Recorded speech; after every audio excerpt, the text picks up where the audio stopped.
Câmara dos Deputados aprovou o regime de urgência do projeto de lei que prevê a isenção do imposto de renda para quem ganha até R$ 5.000 por mês.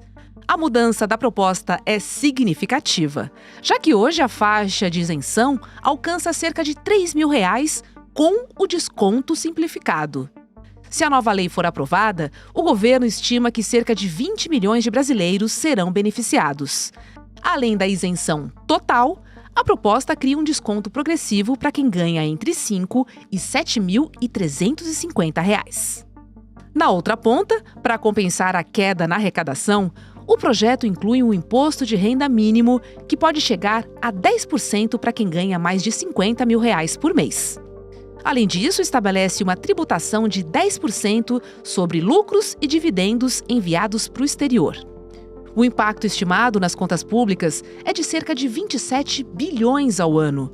Com a urgência aprovada, o plenário da Câmara pode votar o mérito da proposta nesta semana.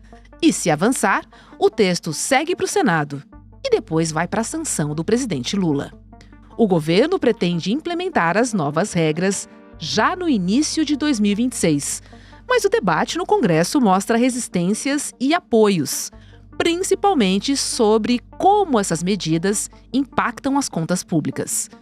Isso independentemente do alcance que a isenção teria no bolso e na vida do trabalhador. Segunda-feira, 25 de agosto de 2025.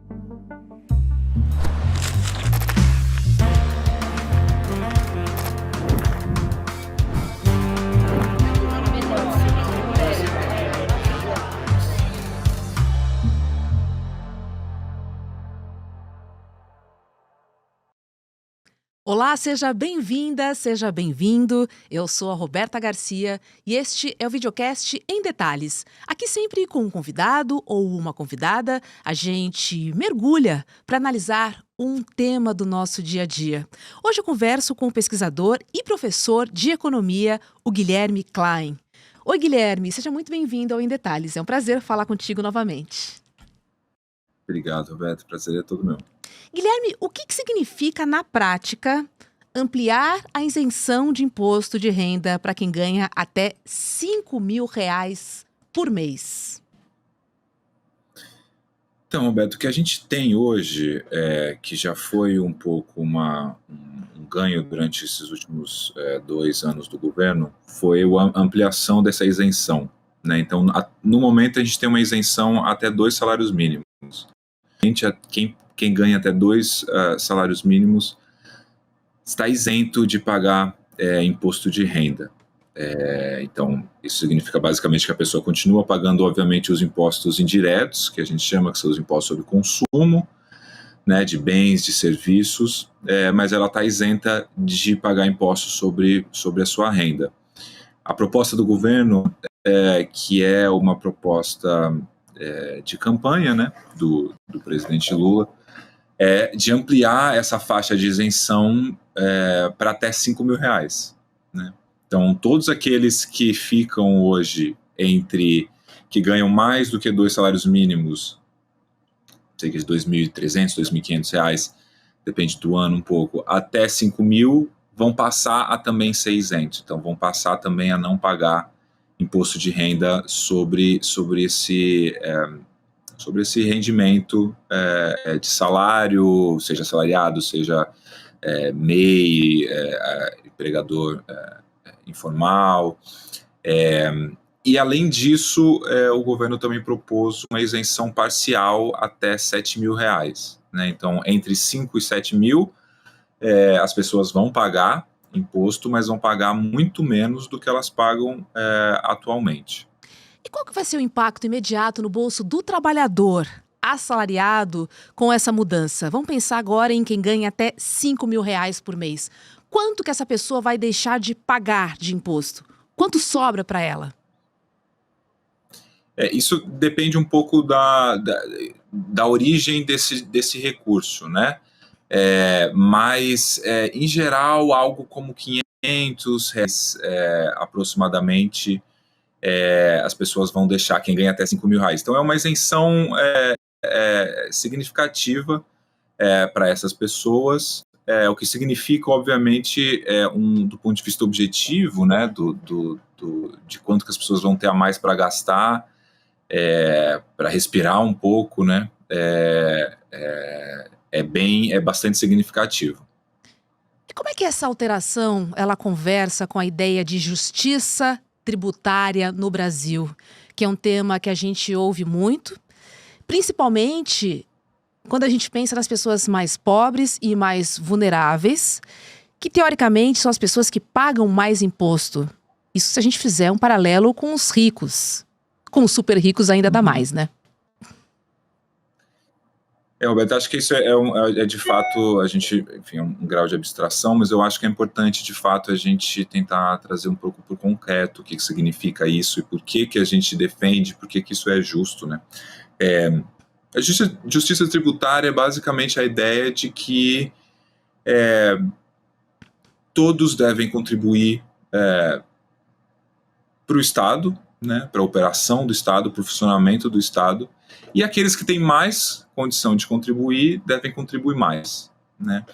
No imposto de renda, quando a gente fala do imposto de renda em particular, talvez acho que vale falar disso, porque a gente pode voltar depois, o jeito de olhar para isso e entender é quando a gente fala da progressividade do sistema tributário. O que significa um sistema tributário progressivo? Significa um sistema em que aqueles que têm maior renda pagam proporcionalmente mais impostos do que aqueles que têm menor renda. Por que isso é importante? Acho que tem alguns motivos que vale a pena a gente repassar, né, nesse momento de polarização que a gente já vive há muito tempo e acho que um descrédito, né, de por que se deve pagar impostos, basicamente, né? A ideia de tributação é muito, muito mal vista, né? A ideia é que o Estado é essencial. Então, um lado importante é que, bom, a gente precisa financiar o Estado precisa ter recursos para funcionar, né? Para garantir segurança, para garantir saúde em algum grau, para garantir educação, para garantir, inclusive, eu acho que aí a gente entra num ponto importante, para garantir a propriedade privada, né? Se a gente está numa sociedade de mercado, né, que você tem uma empresa, que você quer produzir, quem garante isso juridicamente, legalmente, é o Estado, né? Então, o Estado é parte fundamental da nossa vida e ele precisa ser financiado de alguma forma. Então, a parte de justiça tributária, o Estado precisa ser financiado e que quem tem mais condição deve financiar mais. E isso está ligado, acho que é bastante importante, que é a ideia que a economia de mercado que a gente vive, que é a livre iniciativa, que são empresas privadas, né? Elas podem ter diversos elementos positivos que a gente poderia discutir e poderia elencar, mas é muito claro que o mercado é um mecanismo concentrador de renda, né, e concentrador de riqueza. Então, o mercado por si só, por diversos mecanismos, faz com que aqueles que têm mais renda tenham cada vez mais renda, né, e que aqueles que têm mais riqueza tenham cada vez mais riqueza. Então, uma forma muito justa de balancear esse lado negativo do mercado é o Estado fazendo justamente uma taxação progressiva, que é aqueles que recebem mais contribuam mais para o Estado. E acho que um último ponto nesse sentido que vale a pena a gente falar é a nossa ideia também do Estado moderno, de democracia, que é que todo mundo deveria ter um mínimo de condição similar para buscar se realizar enquanto ser humano, né, na nossa sociedade. Isso significa que tenha acesso à educação, que tenha acesso à saúde, que tenha acesso à segurança. E se a gente não tiver uma base mínima que o Estado mova, né, uma base de partida, digamos assim, igual para todos, ou no mínimo similar, a gente não vive na sociedade que a gente gostaria e que a gente se fala tanto sobre meritocracia, né? E a meritocracia depende de que as pessoas tenham, no mínimo, um ponto de partida igual ou parecido. Então, tudo isso, acho que fundamenta a ideia de que o Estado deve ser financiado, é importante que o Estado seja financiado, e faz sentido que quem pague mais são aqueles que têm mais para contribuir. Pois é, que é o que a gente não vê ainda hoje, né? Então seguimos aí nesse capítulo chamado Justiça Tributária. O fato é que o governo, ele estima que 20 milhões de brasileiros, eles serão beneficiados, né? E aí eu te pergunto, quais são os efeitos que isso pode gerar no consumo e na economia interna? Porque esse dinheiro, no fundo, volta, né, Guilherme? Eu deixo de pagar o imposto, mas eu pago no consumo, por exemplo, né? Sem dúvida, acho que esse é um ponto importante. Eu acho que o governo está propondo essa isenção total até 5 mil e parcial até 7 mil, e de novo, acho que essa parte é uma parte importante, porque é uma faixa enorme da população, né? Você falou, Beta, de cerca de 20 milhões que o governo estima na isenção total até 5 mil, o que é quase dobrar o que tem, né? Atualmente, cerca de 10 milhões de pessoas são isentas, e isso vai passar para cerca de 20, se estima. Mas quando a gente olha para os isentos parciais de 5 a 7 mil, é muita gente.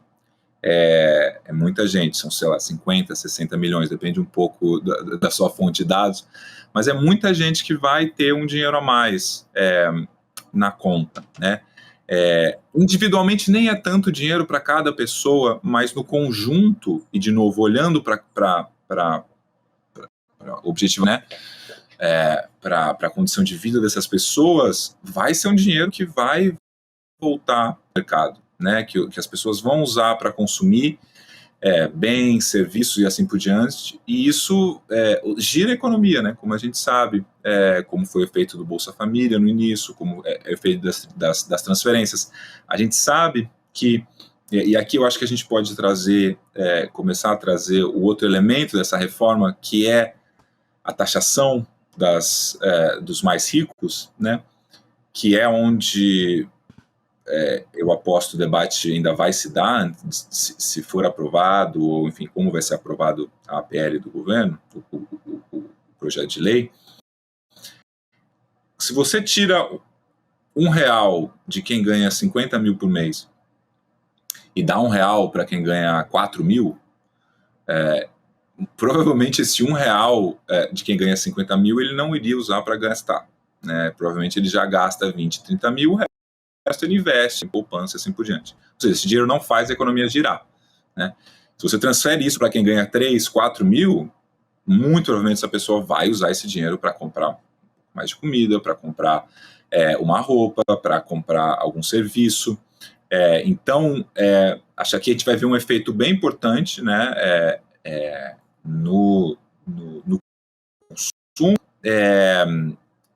A gente acho que tem um ponto que a gente tem que ficar atento no momento da inflação, né? A gente está num momento de tarifaço, de todas as outras coisas que a gente taxa de juros muito alta, então o governo está de olho um pouco também no efeito da inflação, mas do ponto de vista do consumo, sem dúvida nenhuma, vai ser algo muito importante quando for aprovado.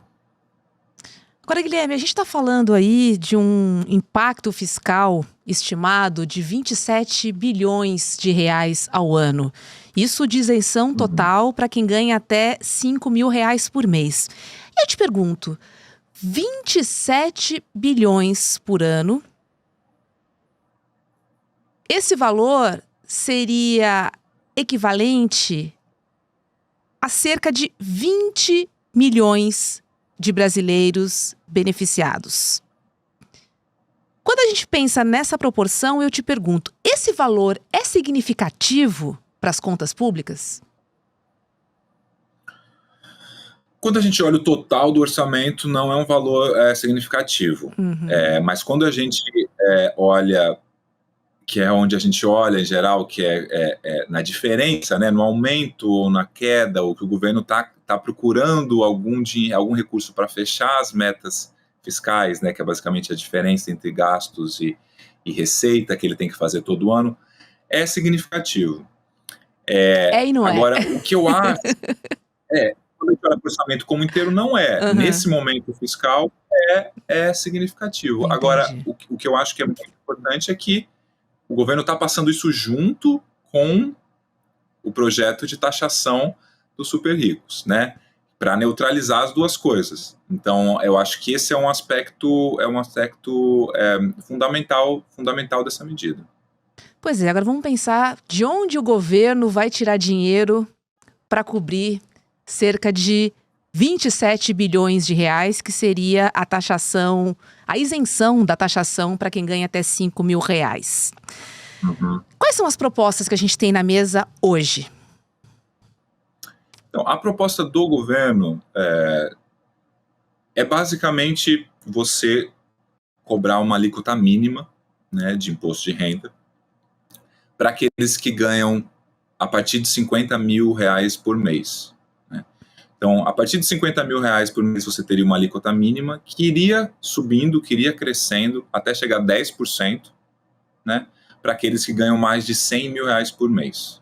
Então, essa é a proposta do governo para taxar as grandes rendas do Brasil. É uma proposta que aqui também eu acho que tem dois lados. De um lado, é uma proposta histórica para o Brasil, porque a gente já conseguiu fazer muita coisa, né? Reduzir a pobreza, aumentar muito o acesso à educação, o acesso à saúde com o SUS, conseguiu reduzir, tirar o Brasil do mapa da fome 2 vezes, né? Tirou, aí voltou, agora tirou de novo. Mas, então, do ponto de vista da base da população, a gente conseguiu já fazer muita coisa para reduzir a pobreza. Mas a gente não conseguiu, até hoje, reduzir, de fato, a desigualdade de renda no país. Né? E por que a gente não conseguiu fazer isso? Porque a gente nunca conseguiu mexer com o topo da distribuição.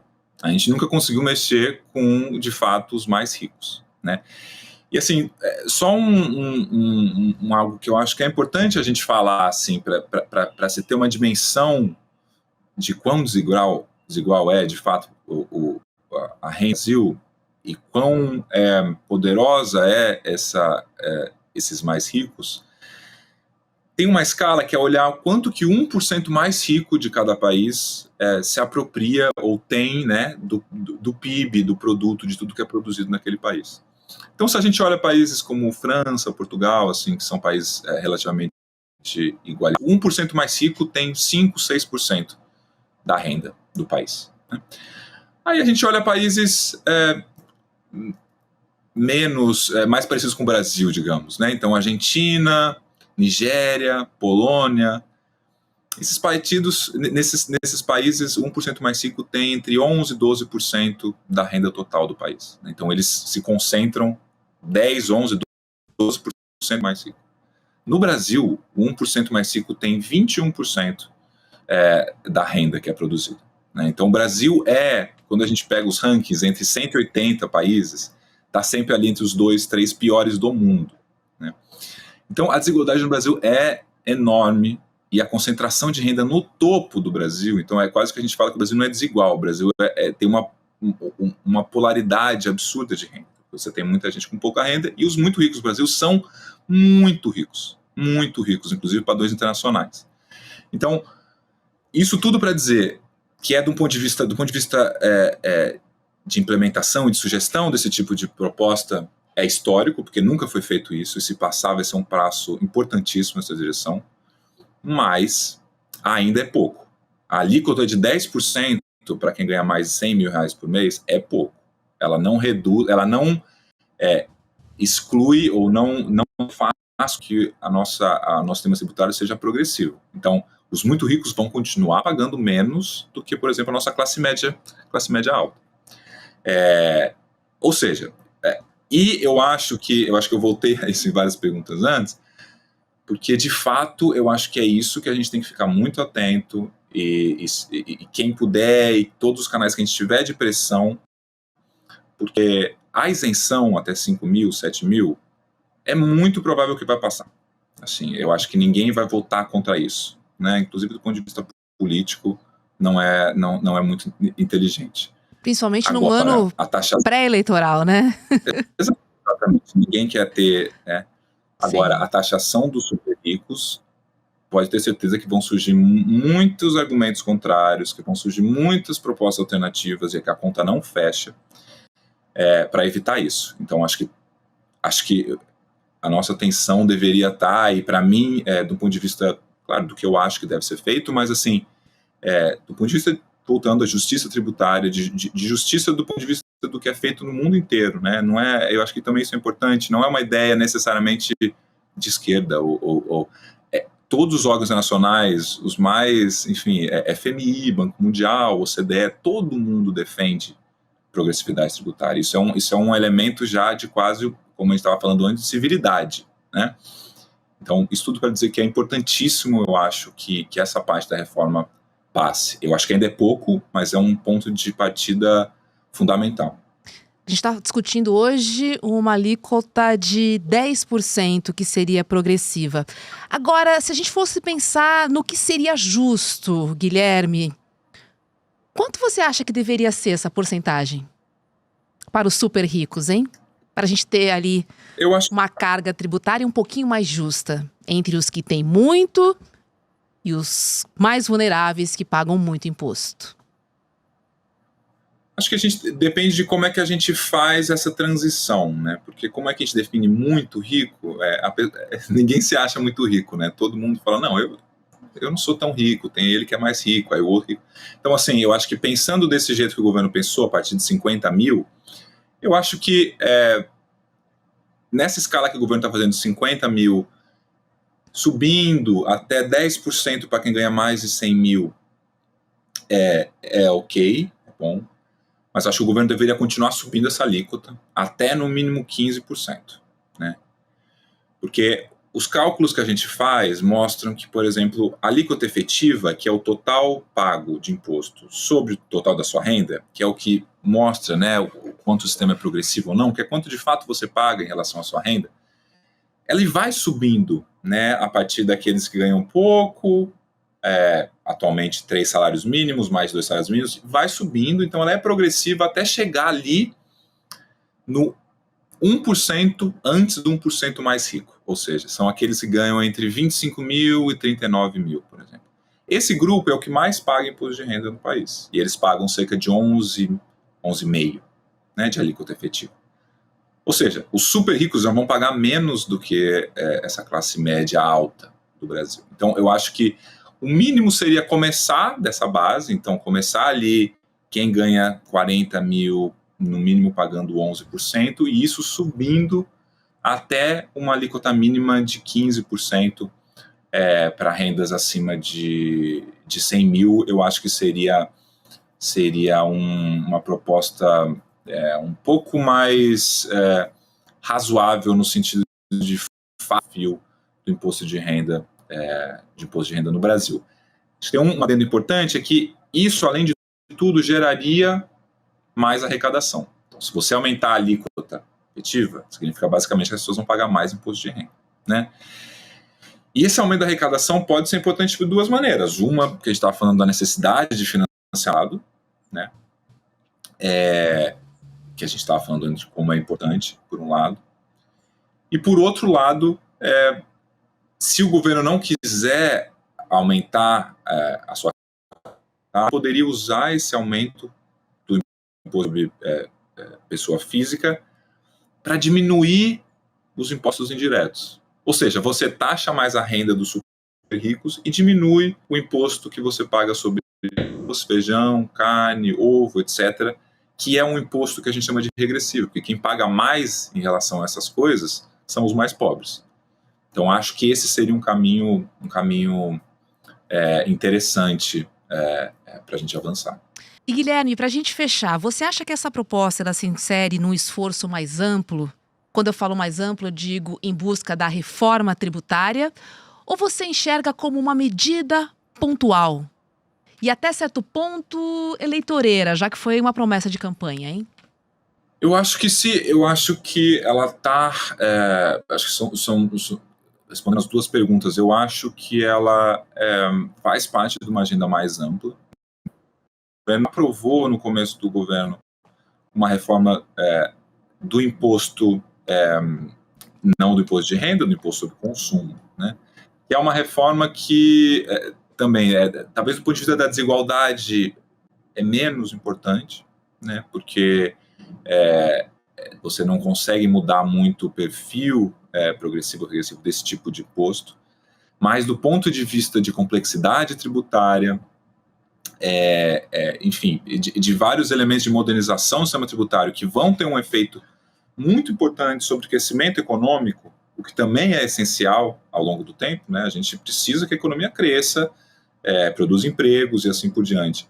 E a reforma tributária que foi feita pelo governo no começo, que, de novo, também é histórica, porque há muito tempo se fala sobre a necessidade e por mil motivos não se conseguiu fazer. Foi feita e é importantíssima, né? O governo já estava adotando outras medidas na direção de fechar buracos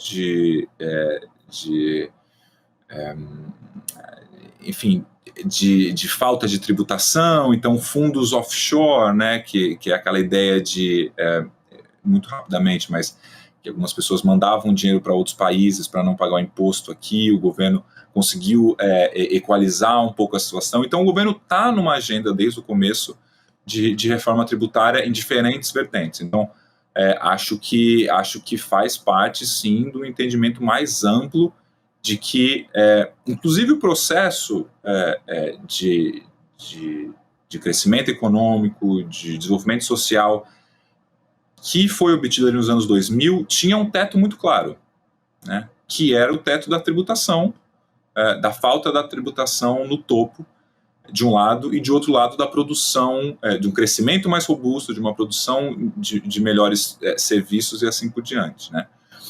Então acho que o governo está indo numa agenda que é complementar ao que foi feito nos anos 2000, em que de novo engloba a tributação. E eu não acho que isso era uma proposta de campanha do Lula, então por esse lado eleitoreira, é uma proposta que... Mas eu tenho muito cuidado com esse tipo de análise, porque é a mesma coisa quando se fala de populismo, né, como sempre sendo uma coisa ruim. Bom, se é algo que é para o povo, não necessariamente só por isso é ruim, né? Pode ser boa, pode ser populista e pode ser boa.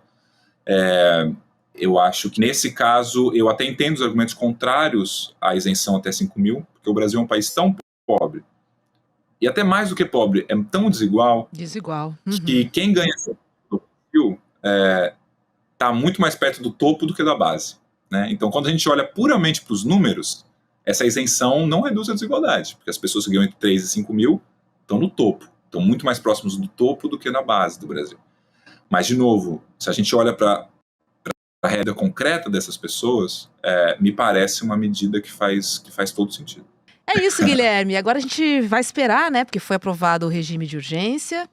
Teremos aí que passar pela Câmara, depois vai para o Senado e aí depois cai na mesa do presidente Lula. Teremos um caminho longo aí pela frente. Vamos ficar de olho, principalmente nas alterações e nas mudanças que podem ocorrer em relação ao texto inicial proposto. Vamos ficar de olho, Guilherme. Obrigada, viu? E um bom dia para você. Obrigado, Roberto. Obrigado a todos. Olha só, gente, agora um recado super importante para você e para toda a nossa comunidade do ICL. É o seguinte, a venda de ingressos para o Despertar 2025 estão oficialmente abertas. E você pode garantir agora mesmo o seu ingresso em despertar2025.com.br. Esse é o maior encontro da comunidade do ICL e vai acontecer nos dias 19 e 20 de setembro no espaço Vibra São Paulo, a maior casa de shows do Brasil com capacidade para até 4.000 pessoas, o mesmo local em que tivemos o Despertar no ano passado. Lembrando que o Despertar 2025 é o início de uma revolução que vai conectar pessoas e ideias para transformar o Brasil. Então, garanta agora mesmo seu ingresso em despertar2025.com.br e você também pode conferir os gigantes que vão estar por lá com a gente.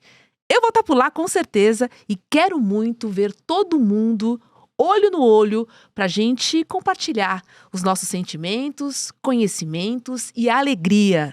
porque estamos todos juntos nessa luta por um país mais inclusivo e mais justo. Então, corra para garantir o seu ingresso em despertar2025.com.br, porque a gente tem um encontro marcado nos dias 19 e 20 de setembro. Eu quero te ver lá, hein? Olha só, o Em Detalhes de hoje fica por aqui. Para você que nos acompanha pelo YouTube, agora é hora de ICL Mercado e Investimentos e logo depois tem Rolê ICL. Muito obrigada pela sua companhia e a gente se encontra aqui na programação do ICL. Tchau, tchau. A esquerda no Brasil diz que a direita quer matar a democracia. A direita no Brasil diz que a esquerda está fazendo uma ditadura. Quem será que está falando a verdade? Existe uma conspiração, um plano secreto por trás do que está sendo feito pela extrema-direita no Brasil? Quem poderia nos ajudar a entender esse xadrez político que, no final das contas, vai definir o destino das nossas vidas? Eu digo para vocês quem? Daniel Ziblatt, autor do livro Como as Democracias Morrem, professor de Harvard e atualmente uma das pessoas mais demandadas no mundo para explicar esse fenômeno. E ele vai dar uma aula online gratuita aqui no ICL para toda essa nossa comunidade. Vai ser no dia 28 de agosto, uma quinta-feira, às 8 horas da noite. São coisas que só o ICL traz para você. O ICL está em todo lugar, na palma da sua mão, na TV da sua casa e até nos seus ouvidos. Para ir além da manchete e mergulhar com apuração e contexto de verdade, acesse iclnoticias.com.br. Siga o ICL, compartilha e vem com a gente. Informação para quem pensa.